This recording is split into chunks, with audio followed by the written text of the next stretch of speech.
Okay, good morning. So let's see. I'm in the middle of switching things around. Let me say again that I will not be here next week. I should have someone here in my stead. I'm trying to arrange a couple in-class things on Monday and Wednesday. Where am I? We're looking at week 11 next week. So I had this buggy classes today, and I've moved that to next Monday. So this one's, there it is. So let me delete that from today.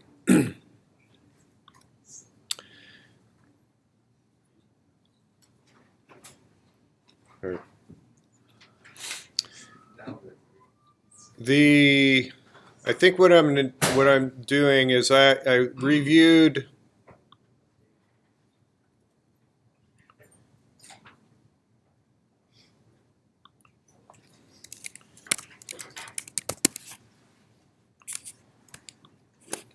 that assignment, and it is an easy peasy assignment. My guess is many of you will finish it halfway through the class. So that'll be assigned at 9 a.m., due at 10 a.m. It's basically a tar ball. You extract it. It's got some buggy programs.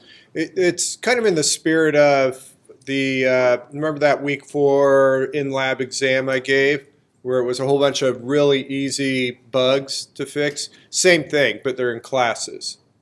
And they're the kinds of typical things that I see over and over again. So come to class on Monday if you want credit for that assignment. Of course, all the normal rules where you're allowed to work in groups and all that. But the idea will be that you correct those programs, you recreate the tar ball, and then submit it by the end of class. Then Wednesday is an in-class practice midterm. This is a midterm that I'd given in, I don't know, about 5 years ago. Doesn't matter.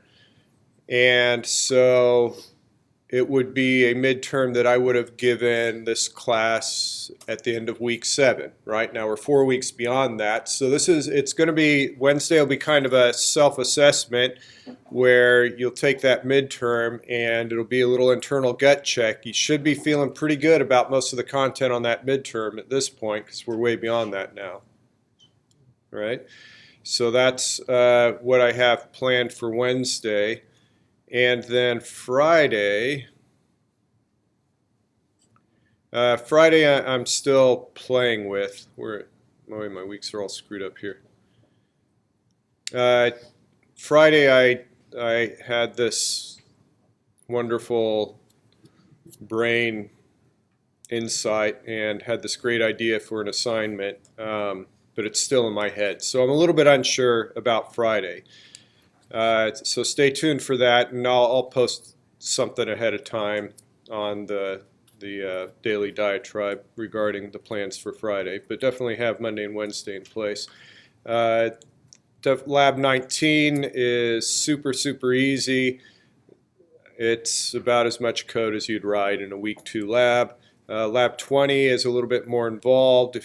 In getting ready for Lab 20, your best way to attack that is to, if I input a string, can you write a loop to print out each character in that string? That was actually tied into a question on the midterm.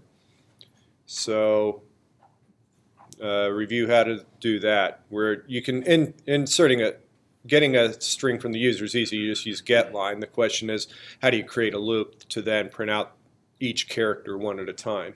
Right? You just use the subscript operator. So that's kind of what I have planned for the week. Do you have any questions for me about anything at all at this point? I'll answer this certainly, but any other questions about anything? How about the Joust project or anything? Doesn't matter. Where are you going? Where am I going? Oh, I was just going to sit at home and drink. No. There's a conference in Narlands, so I'm headed to the Big Easy to to sit in presentations and stuff like that. What does the actual JAWS project do? Because on week 9 it says it's due week 10, and on week 10 it says Yeah, I'm sorry. The due date, well, let me see what the,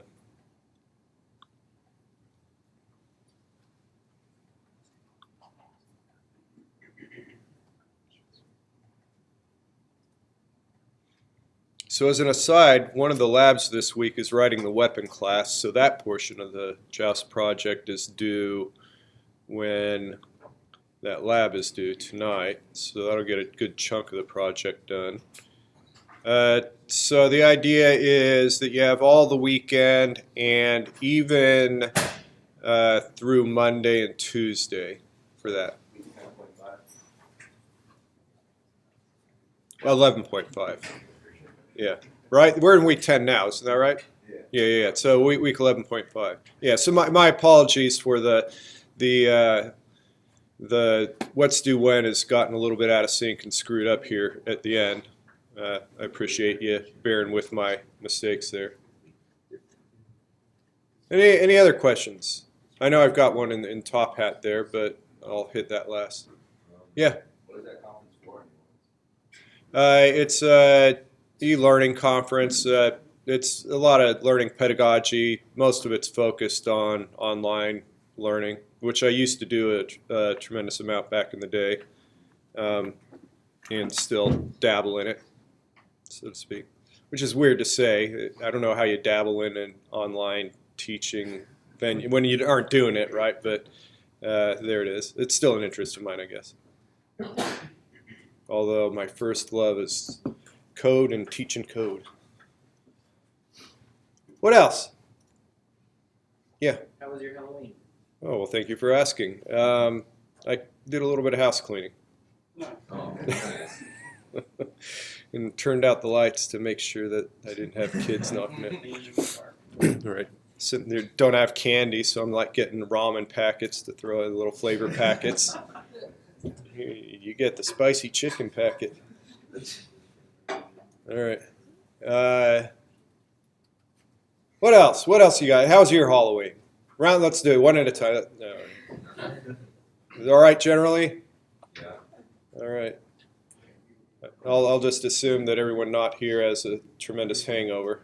More like they had a great Halloween. That's right. Had a great Halloween. But yeah. The weapon class, is there a way that we can put the choice for the weapon as like an array and then set like a random number to that to just randomly select a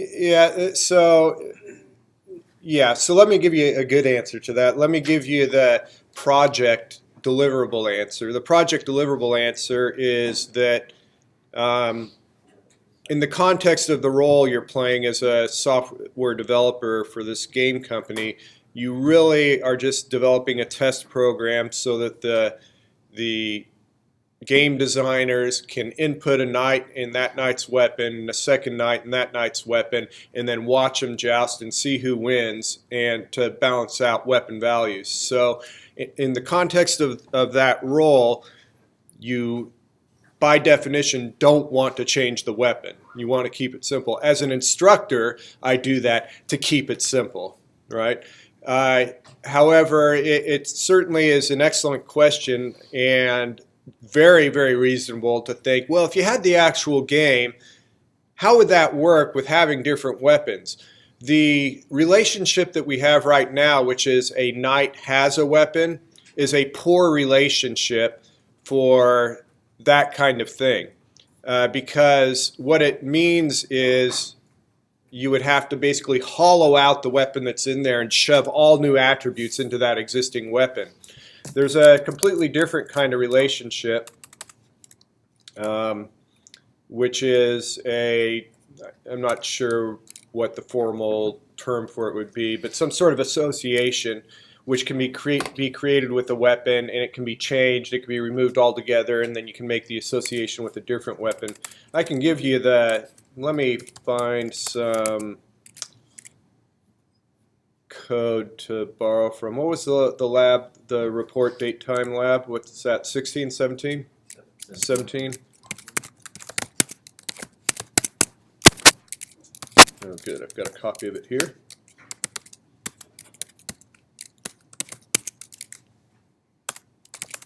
All right. So let me create a report.h. So I'd say class report, and then the way what we've been doing is saying that this report has a date, and this is the kind of relationship that we want to look at an alternative to. What I would do is I would change this. I would basically put an asterisk there, and that type, I would call that a date pointer. And what that is this is no longer a date. This just holds the address to a date somewhere in memory. And what that does is, and then let me drive home that people get hung up on an address as being something weird and esoteric. An address is nothing more than an integer. It really is nothing but a large integer, right? Memory in your computer starts at 0, then it goes to 1, then it goes to 2, and then it goes to 4,865,000, right? And just continues on. It's just a number. That's all it is. And so integers are easy to change. Addresses are easy to change. If I have a date somewhere in memory at memory location 100, I can put a 100 in here. And then if I need a different date, I store it at 200, and I change this number from 100 to 200. So you see, that way it becomes trivial to have this thing associate with different dates. If I don't want it to point to any date, I can change it to 0, which I would call null, or the null pointer, and that means it's not pointing to any date then. And so that's the kind of relationship that I would create to have the flexibility that you're describing. So what you would do is you would create that arsenal of weapons. You present a menu, and depending on which one they choose the third weapon, then you take the address of the third weapon and put it in this variable here. So that's what we do. Now, we don't do this so much in 111. It becomes this idea of pointers and addresses are kind of the meat and potatoes of the second semester, 211. Yeah? How's that different than doing the ampersand at the end? So if I have a date dt and then I do an ampersand dt.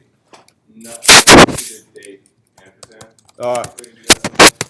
Yeah. And so let me preface the answer by saying that one of the things that makes C and C++, I guess in this case C++, a miserable language to learn is that they will take a character and use it in more than one context. So I say that in the forefront to say there are two totally different ways to use the ampersand. Okay.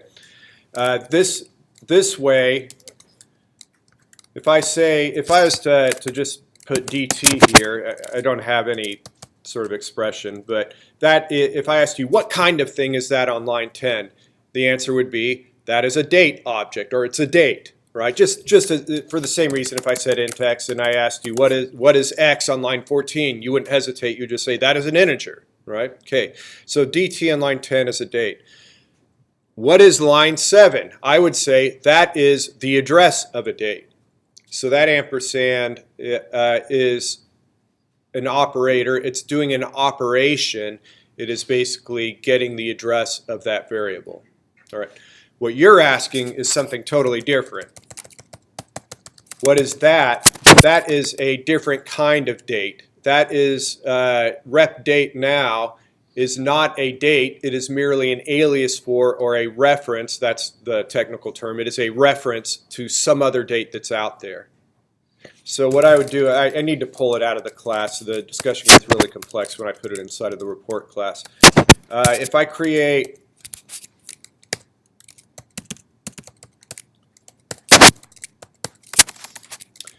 lines, assuming everything else is fine and I've got my main program and I've included date.h and all that, line 7 compiles fine. Line 8 does not compile because, as I just said, rep date is nothing more than a reference to an existing date. It is impossible to create a reference without it referring to something.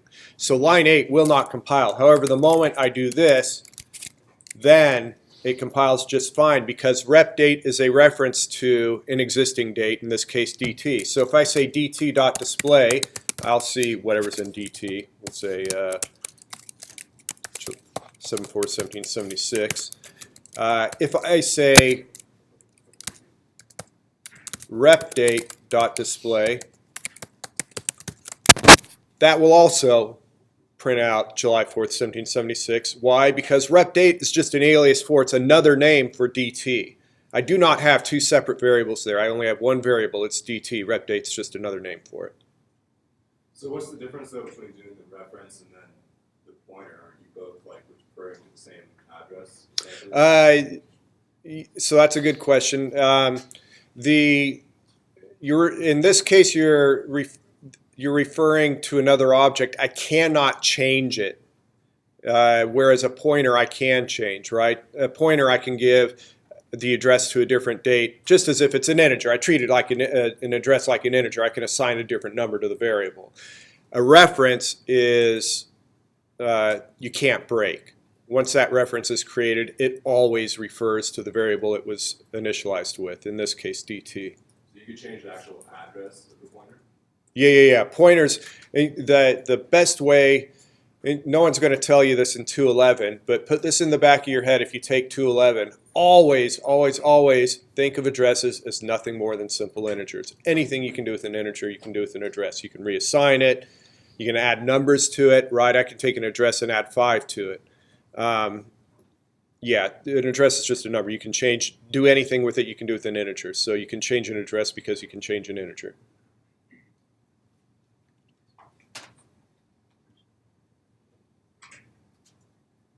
I guess so. I'll go ahead and push this conversation a little bit further. A good question based on seeing lines 3 and 4 is, well, what the hell is the use of the reference? Why the hell don't you just say dt since you got it there? I mean, what have I gained on line 7, right? And the answer is it becomes amazingly convenient with functions. So what I've been doing up till now is this kind of thing.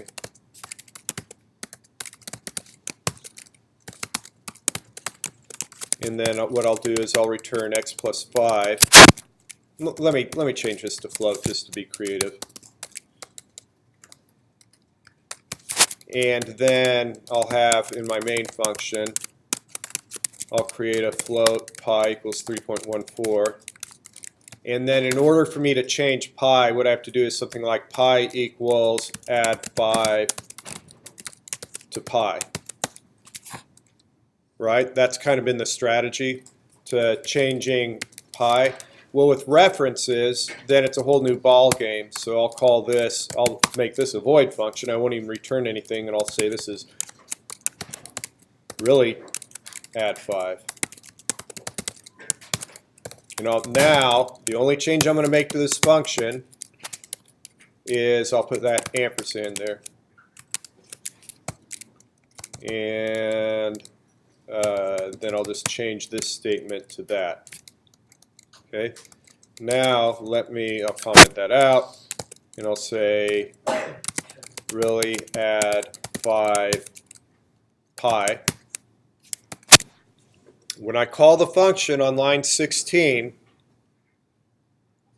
we jump up to line 6, and now x is a reference to pi. X is nothing more than another name for pi. Now when shoot, I'm doing this wrong, hang on, x plus equals. Now when I add 5 to x, what I'm really doing is I'm adding 5 to pi because x is nothing more than a reference to pi. That is why references are so powerful, is for their use in functions like this. Yeah? So will we be using those types of functions more and more if we're going on like 211? Yeah, you'll see more and more use for them. You'll find lots of areas where they're essentially required. There are definitely advanced situations where you have to have a reference in order to make your code work. So note the difference here. So let me leave this function exactly the same and change only one character. The only character I have to do is remove this. Now that I've removed that ampersand, what is x? What's the relationship between x and pi now?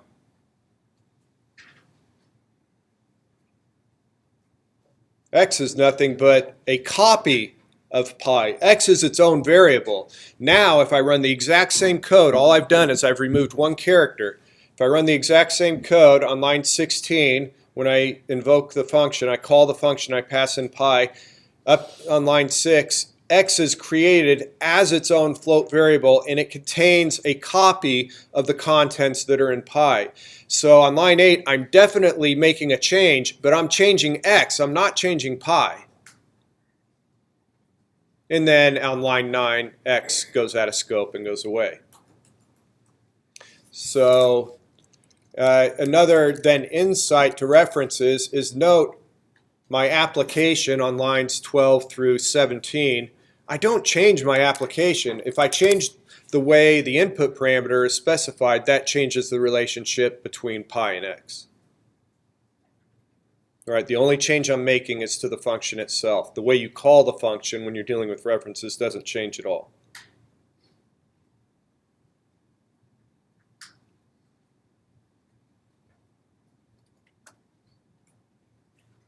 Yeah. So in project 4 in the rubric, you said how you want the night display to have the weapon display in it. How would you do that?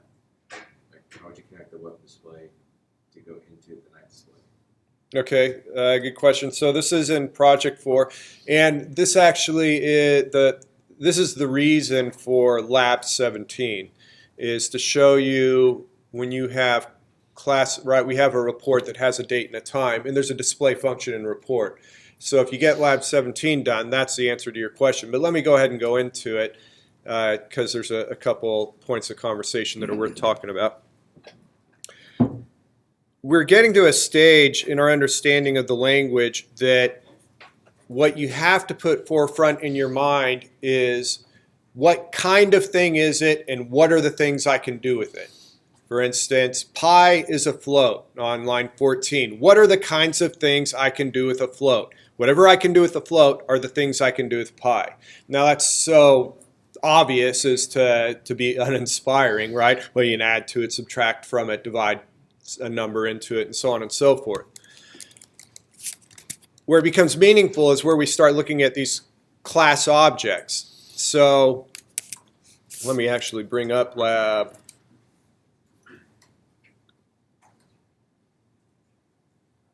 17.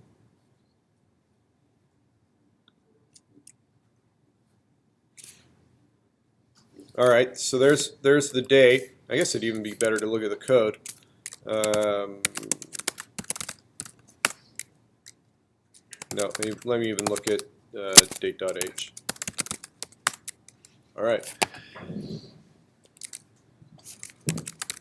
Come back here. Line. I'm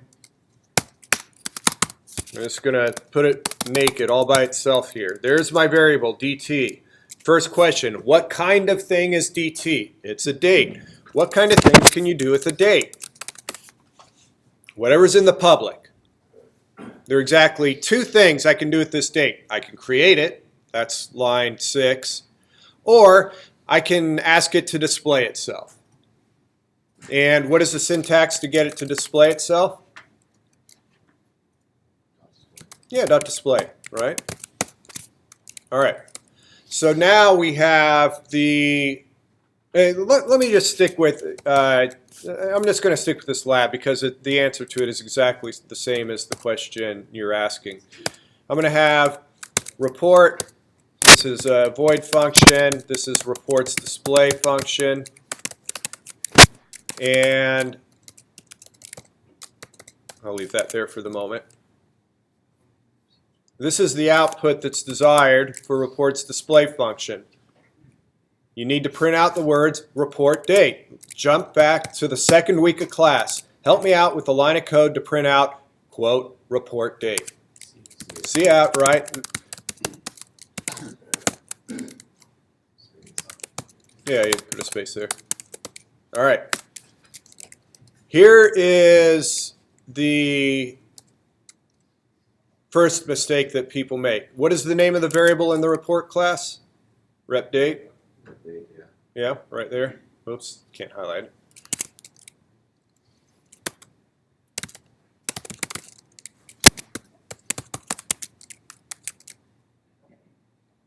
And it doesn't compile. Why? Because what I do is I come here. Do you see anything between lines 5 and 8 that says anything about working with that chevron operator? No, there is nothing like that. You can't do that.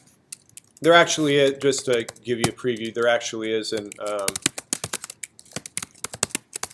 you could actually make it, I won't fill that in. You can actually write some code so that you could throw it in there. But that's more 211 stuff, 211 or 311, not here. So no, you can't do that. So the next thing is we go through, well, what are the kinds of things you can do with the date? You can display, you can call the display function. So then we get this. Yeah, that's good. But you still have it in the chevrons. You can't put it in the chevrons because there's nothing in the public area of the date class saying, hey, you can throw me in the chevrons. So you have to cap that off with a semicolon, and then that's its own line of code. But then people go, oh, okay, I get it.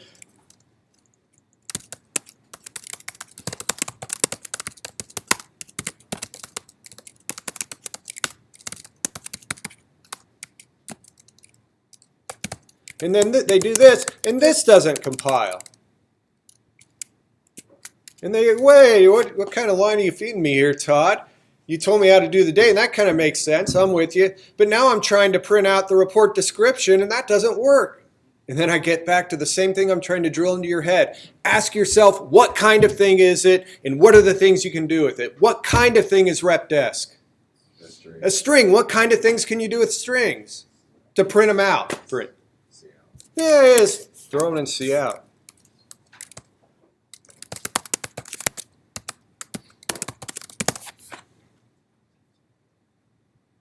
What kind of thing is it? What are the things you can do with that thing? If you get that in your head, the sooner you're able to kind of get that rigor into your mind when you look at these things, the more it'll sort itself out.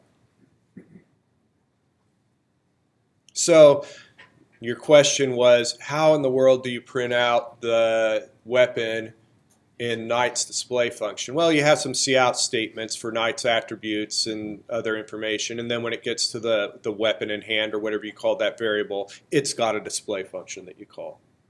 Right. So that's why Lab 17's there, is to make that clear. And then also the constructor stuff, of course. Other questions?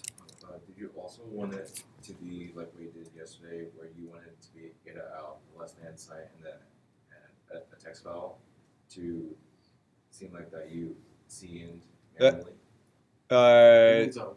I'm sorry, what was the question regarding that? In Project 4, you said how you wanted the user. Wait, it isn't what I wanted. That was just a tip. You can ignore that tip, and if you're like really good at typing and you want to type in 10 things every time you run your program while you test it, you go for that. If you're lazy like me and you don't want to do all that typing, type it in once in a file and then use that less than to redirect it. Right? That's just a tip to save you time. That's not like a requirement or anything. Oh, okay. And that's a tip. If you use Linux anywhere in the years moving forward, just do that. If you have input that you have to put in over and over again, and you kind of want to avoid that tedium. Right? That's just a general bash shell tip. Okay. What else? All right. Let me go to the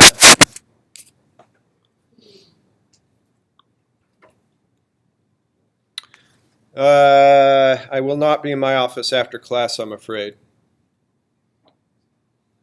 But you can maybe, if you want to catch me immediately after class, we can talk about what you need and figure out how to resolve whatever's going on. Either it's a quick answer. If it's going to require more time, then we can work out a plan for that. For the JAWS project, can the night constructor take in 3 arguments, or does it have to be 5? It has to be 5.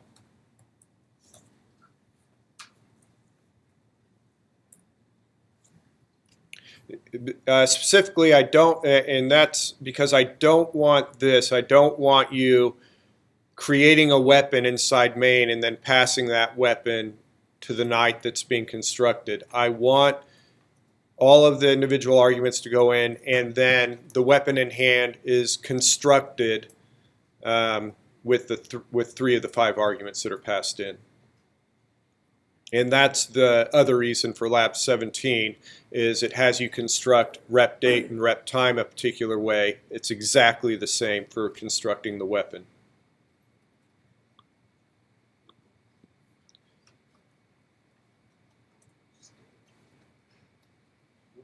It depends on the project. So if it's a big monolithic executable, like say Microsoft Word is a single application, that'd be typically written in one language. Anything that you can double click on is almost certainly going to be written in one language. Where you get multiple languages involved is when you've got more of a platform kind of architecture thing. So when you're looking at, when you're browsing the web, you've probably got you got on the front end, you got some JavaScript. You may have something like Python doing a little bit of behind the scenes constructing of the page, and then Python may connect to some back-end database server that's written in C++. So that's when you get into multiple languages. But what's happening there is you've got this bigger architecture, and then the language that is best suited for that location in the architecture is going to decide what language. For instance, using C++ to construct and put up a web page is just insanity. No one does that. Why? Because C++ is hard. C++ takes a long time to develop, relatively speaking, whereas something like Python, you can crank out code 5 times as quickly as you can with C++. So why doesn't everyone use Python? Why does anyone bother with C++? Because C++ is excellent if you have anything that needs to be close to the system, like, for instance, a database server, or it has to be faster than hell. So it is very unlikely that you are going to find a high-performance first-person shooter that is not written in C++, because that's going to get every ounce of speed out of your processor. It's close enough to the machine. Whereas if you use Python, it'd be like watching an old-timey movie as it tried to spit frames up. Yeah? So, from that example of the first shooter, that game, like, pretty much entirely is written in C++? Even Almost certainly, yeah. So how do you do the graphics? Just some sort of matrix with all the... Yeah, the game developers are masters of linear algebra.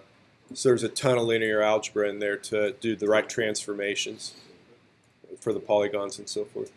But yeah, that's definitely C++, all that stuff.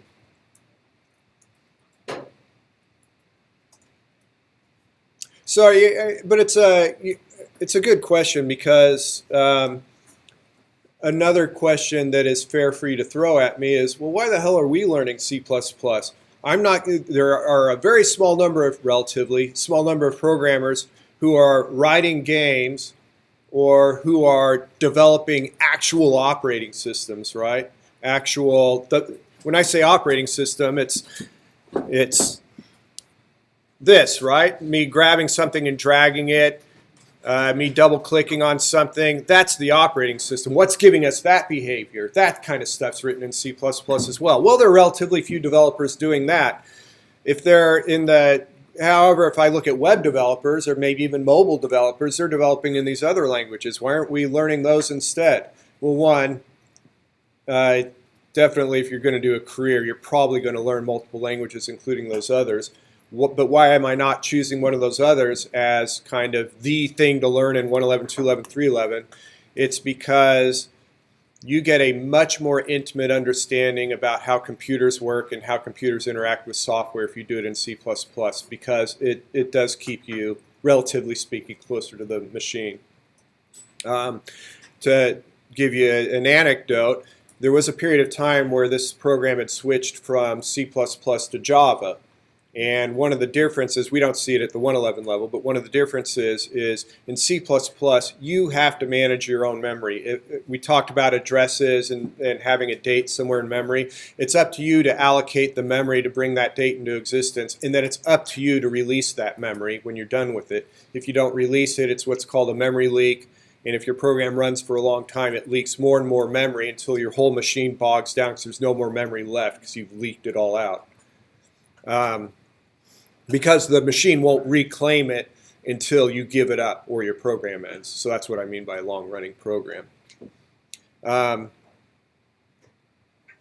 Java has what's referred to as garbage collection. You just create things as you need them and don't worry about it, and Java will clean up after you. You get a little bit of a performance hit from it. But the other side effect is you never really come to learn about how memory actually works in the computer, and things like software leaks, which are endemic in the industry. And as a result, the curriculum we have here is advised by what's called an industry advisory board, right? Some of them are alumni, not all of them. They're captains of industry, if you will, who all have connections to software development. And their feedback was, you're starting to graduate people who don't understand enough about how the computer works and the machine and so on and so forth. And so for that reason, the program changed back to C++, because it was producing better graduates who had a better understanding of things. So that's why we go through why we choose such a pain in the ass language to learn. All right, I'm answering a bunch of questions that no one asked. I just like to talk, I guess. Oh, man. Yeah, computer engineering, is there a language that is better? A language that is equivalent to learn is C. You may be using C instead of C++. C is a direct subset of C++. Everything you can do in C, you can do in C++. An example of something that exists in C++ that does not exist in C is this thing we're looking at right now, which are classes. C has structures. You'd be using structures instead. But computer engineers definitely have to be close to the hardware, so you'd be using C. So I don't think you're missing anything by being in this course. The things that you're learning in this course will serve you well, even though you don't have classes in C. Just the rigor of everything we're doing is exactly what you need in computer engineering. Yes? I was talking to someone that's higher up, and they said it's easier to learn new languages after 211. Do you think after 111, because he told me that he started learning languages on his own time, do you think it's entirely possible to learn a language after 111? Yeah, what you should do is, if you want to strike out and try learning another language after 111, go for Python. You'll immediately, so one of the things that you'll find with computer languages in general is they call them the C family of languages. So C's been around a long, long time, right? We're talking like the 1970s.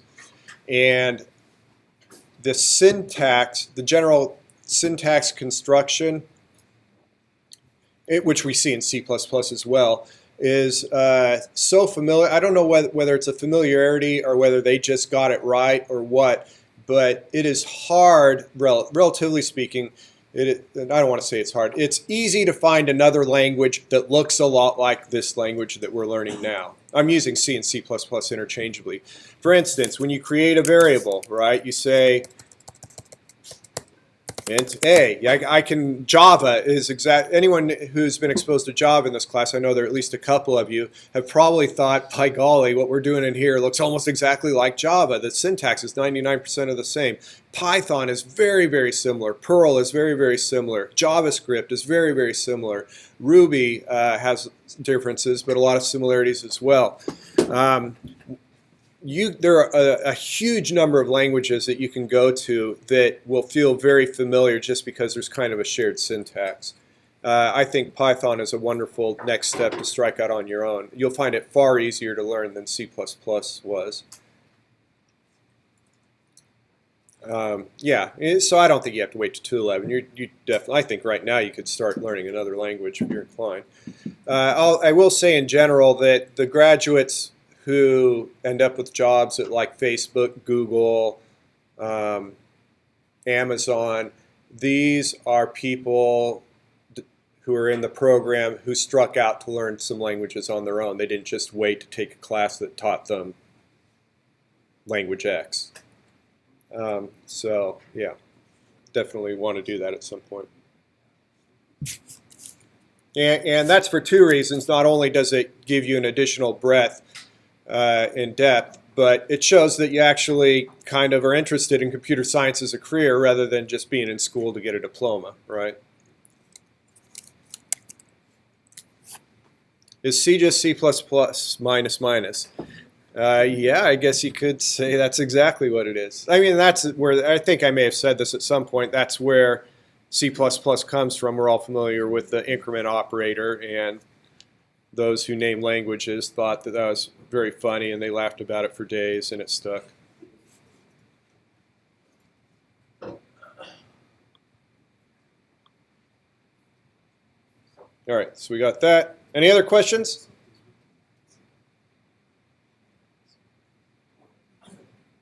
Nothing? All right, so again, I won't be here. I should have a surrogate here, have things lined up for Monday, Wednesday. I don't know about Friday yet. Have a fantastic weekend. I will be available online, absolutely, if you need anything.